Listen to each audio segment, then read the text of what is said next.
Support comes from Missouri Forest Products Association, committed to sustainable and sound conservation of the state's forests, which support more than 41,000 Missouri jobs, resulting in a $10 billion industry. ChooseWood.com. Welcome to St. Louis on the Air. I'm Alex Hoyer. Activist and author Ashton Applewhite was in St. Louis last week. She's the author of This Chair Rocks, a Manifesto Against Ageism. I began the conversation with her by noting that adding ism to any word sometimes causes people's eyes to glaze over, and asked her to define ageism. The dictionary definition is discrimination and stereotyping on the basis of age. We are being ageist anytime we make an assumption about someone or a group of people on the basis of how old we think they are. Why write this book now? Well, because everyone is waking up a day older. I know that's not a new phenomenon, but it's almost as though ageism is finally now starting to bleep onto the cultural radar. I think propelled by the fact that my generation, I'm 66, so dead center baby boom, is starting to realize that we are actually going to get old. We might even be old, and to think about what it means. You mentioned in culture now. What do you mean by that? I see more and more awareness on the part of older people that they are feeling invisible, feeling unappreciated, feeling silenced. And I think, age, like our skin color, like for most of us, our gender, and our sexual orientation is a trait about ourselves that we cannot change. And that therefore it's really, really wrong to be discriminated against on the basis of it. The first place most people encounter it, the first place men encounter ageism, and it's often the first form of discrimination that white men encounter at all, is the workplace. This especially in fields like tech and advertising, where to be over 40, even over 35, is to be considered past your prime. No one returns your calls. With 10, 20, 30 more years ahead to support yourself and hopefully to contribute and be in the world in a meaningful way. Women face the double whammy of ageism and sexism, so we experience aging differently, and we become invisible is a phrase you encounter a lot, which I don't love because I think we can just pound on the table till someone hears us, but not everyone is a table pounder. But economists have an attractive term, the attractiveness penalty, for the way women are judged, not only judged for our appearance more than men, but judged more harshly. So these, and these disadvantages compound over time. In a world of longer lives, population aging is a permanent global demographic phenomenon.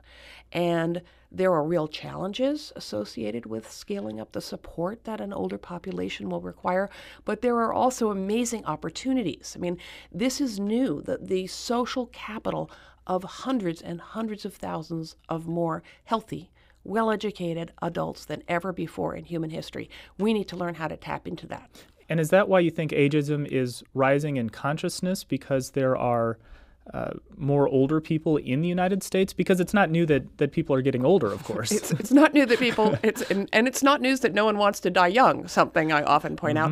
Another thing I love pointing out is that no one actually wants to be any younger.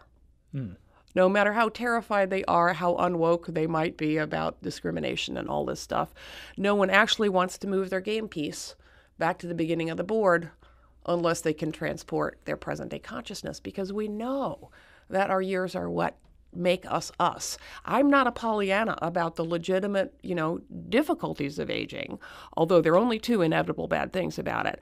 I'm in a tell both sides of the story, right? Our fears are so out of proportion to the reality. Why is the feeling of ageism or the consciousness of it rising in American society today? I think it probably is yoked to the aging of the baby boom. There is also, and there's a lot of money to be made in aging services. So yes. Capitalism is driving some of this.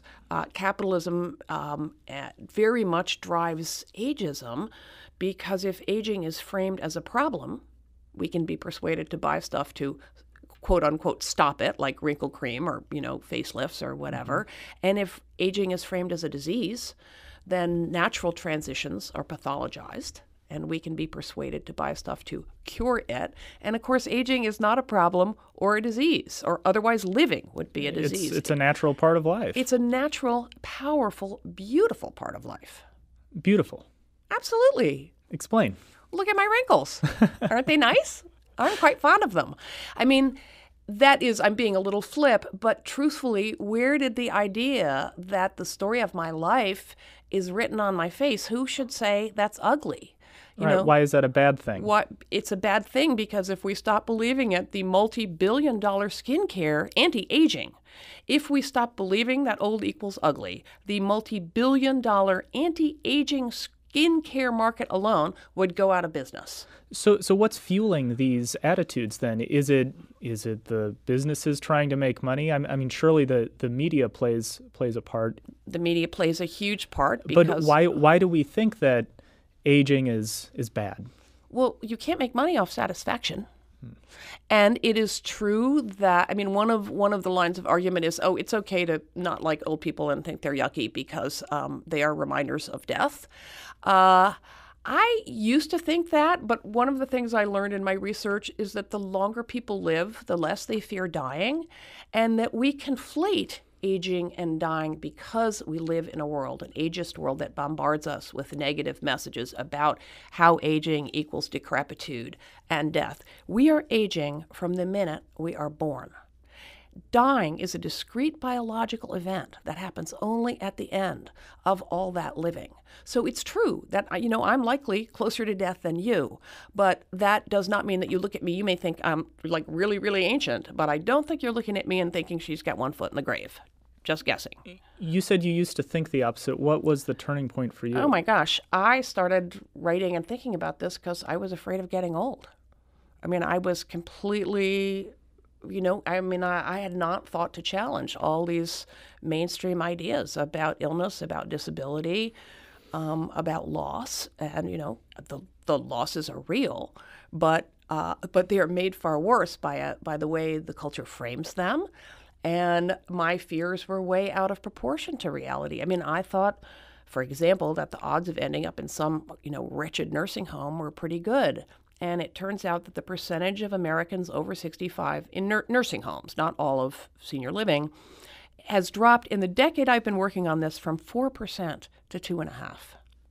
Mm-hmm. I thought one of the awful things about getting old, since clearly everything about it was going to be awful, would be I envisioned the shadow of the grim reaper stretching ever more across the sad iron bedstead. And then I learned that the older people are, the less they fear dying, right? They don't want to die.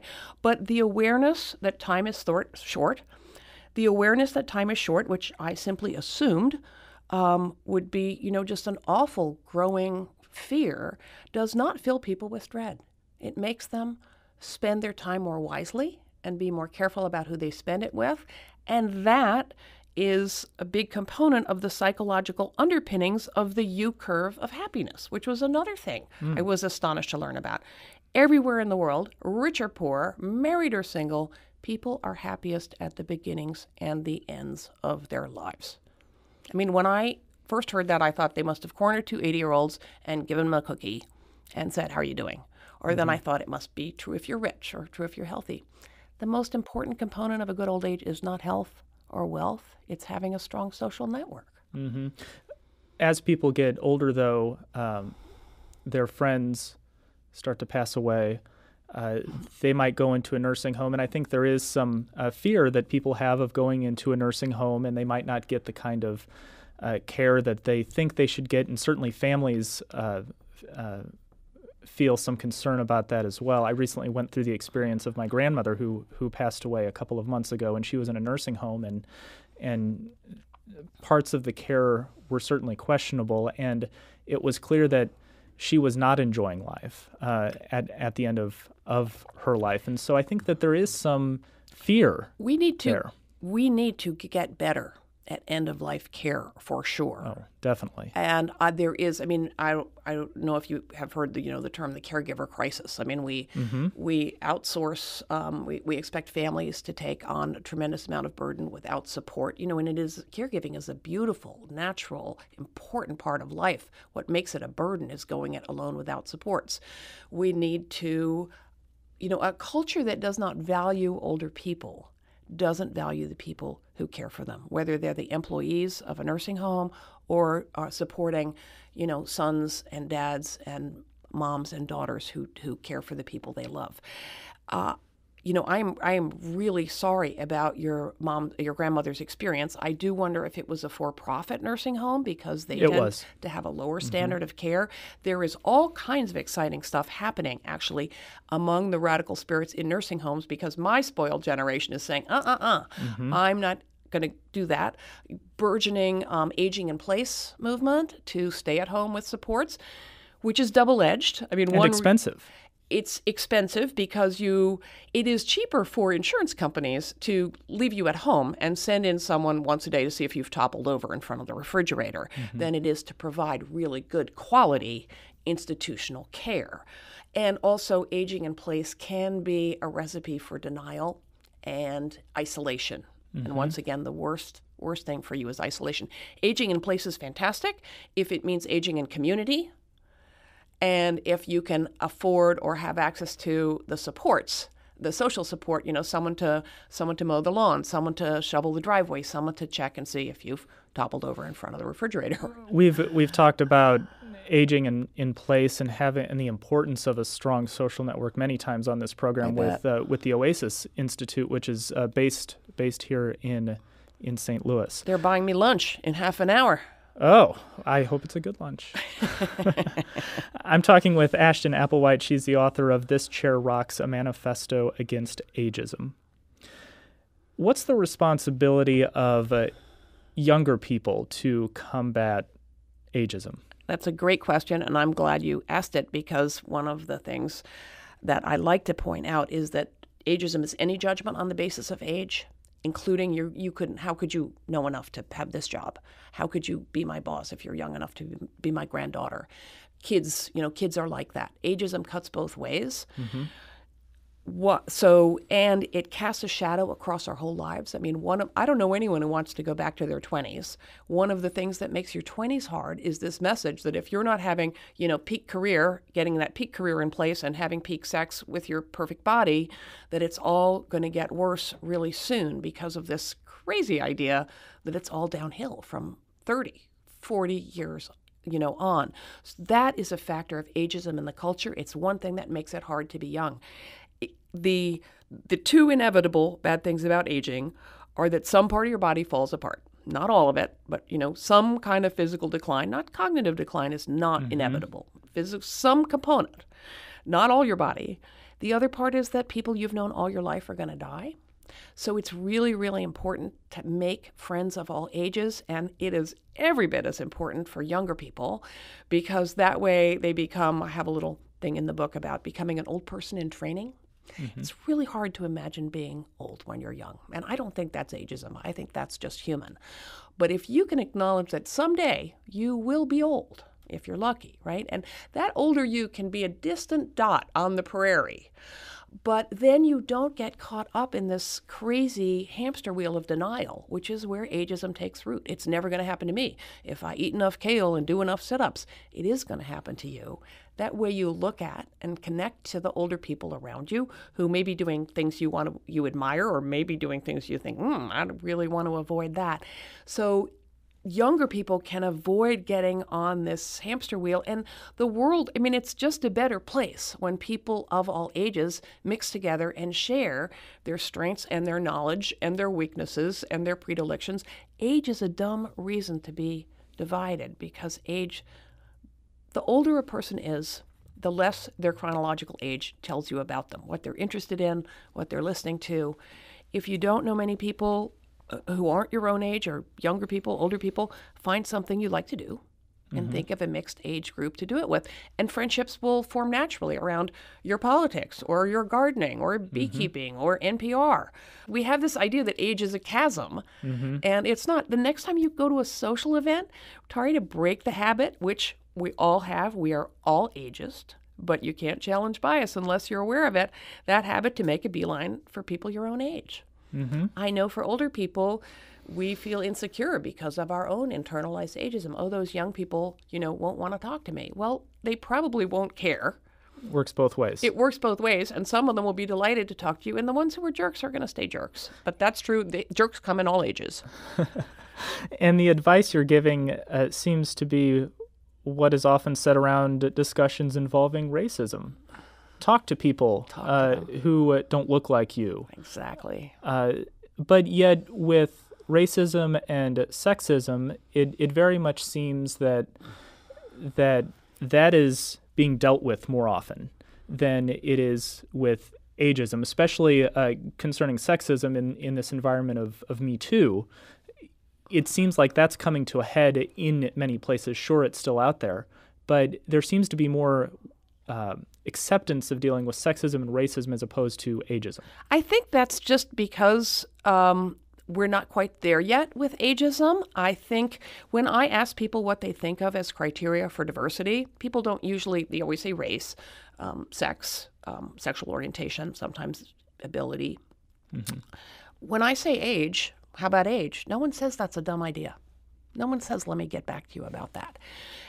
We younger people are, progressive younger people are raised on this idea of intersectionality, that different forms of oppression compound and reinforce each other. Mm-hmm. Hitching age to that sled, as it were, is a much smaller ask than it was to say 60 years ago a woman could be a mother and, a fantastic mother and have a full-time job, could run a Fortune 500 company as well as a man. Saying that age should not be a criterion for diversity is a very small ask in this cultural climate, if you ask me. And also pointing out that we are facing a lot of really big challenges in the world today, and it is obvious that we need to come together at all ages to work on them. And in a way, if we are at all ages at the table, it's not that, my self-appointed job is done, but you have already broken sort of the spell, the idea that, we couldn't have anything in common across age, just as we want people of different colors and different orientations, sexual orientations, et cetera, body types, the works. And some wheelchairs, please. I've started to make a bet about how long it'll be till the AARP magazine shows someone using a walker and sitting in a wheelchair. We were talking earlier about media portrayals. Yeah. I mean, older people tend to be absent from advertising and the media, or reinforcing stereotypes, whether positive or negative, the placid granny or the cranky grandpa. And those, even benevolent stereotypes are stereotypes. They're not good for us. I want to talk about politics for a moment. When Bernie Sanders announced that he was going to run for president, I was looking on social media, I was looking on Twitter and Facebook, and there were people, even young progressive Democrats, and they were saying, a white old man, an old man running for president. And I was stunned by that. Oh, I'm happy you were stunned. But I suppose not surprised. You are right, I think, to think that that is a sexist, ageist, racist thing to say. Yes. It pains me to say anything in defense of white men these days, needless to say. But I remember that day and noticing that in a lot of media outlets, from progressive to conservative, it was framed as the age problem. And that sent a shiver down my spine because it made me think of the race problem. And the race problem is quite simply racism. And the age problem is ageism. It is no more acceptable to say you can't do this job because you're old or young, too old or too young, than it is to say you're too white, you're too gay, you're female, you're using a wheelchair. It is bigotry, pure and simple. A candidate should be judged by their abilities, by their ideology, and health matters, absolutely. Bernie Sanders and every candidate, in my opinion, should have a physical not performed behind closed doors by a quack and make it public. And the health of his running mate matters too. Mm-hmm. But the health of, and of course, again, an 80-year-old is closer to death, actuarially speaking, than a 43-year-old. But JFK was, I think, 43, right? And Bernie Sanders seems to me to have the constitution of a locomotive. So actuarial tables say nothing about the likelihood of any given person surviving X number of years. How do we combat this in politics? We've talked about how you can do it in your social circles, get to know somebody, but what do we do about? Call it out. And I mean, and what we do about it is the mission that I have embarked upon with more and more help all the time, which is really exciting, which I'm seeing on my book tour, to spark a grassroots movement like the women's movement. I mean, suppose we were talking about the role and position of women in society, which you just referenced with me too. Where would that discussion be if we left sexism and feminism out of it, right? If we want a world of age equity, right, that supports people across the lifespan, that supports young people too, because this is not a culture that's friendly to young people either, and helps families with young kids, helps people work longer and then transition more gradually out of the workplace, and doesn't leave us on our own. I mean, the ugly heart of ageism is the idea that you age out of having value as a human being. And I don't know about you, but that is ugly, and that is not the world I want to live in as a young person or an older person. We need a grassroots movement to raise awareness of ageism and to challenge it the way the women's movement did around entrenched sexism in society around us. That's author and activist Ashton Applewhite, who was in St. Louis last Wednesday. She's the author of This Chair Rocks, a manifesto against ageism. This is St. Louis on the Air on St. Louis Public Radio, 90.7 KWMU.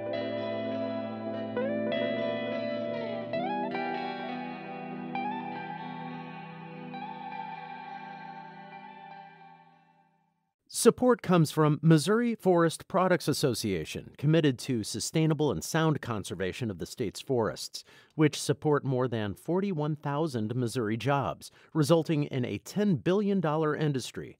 ChooseWood.com.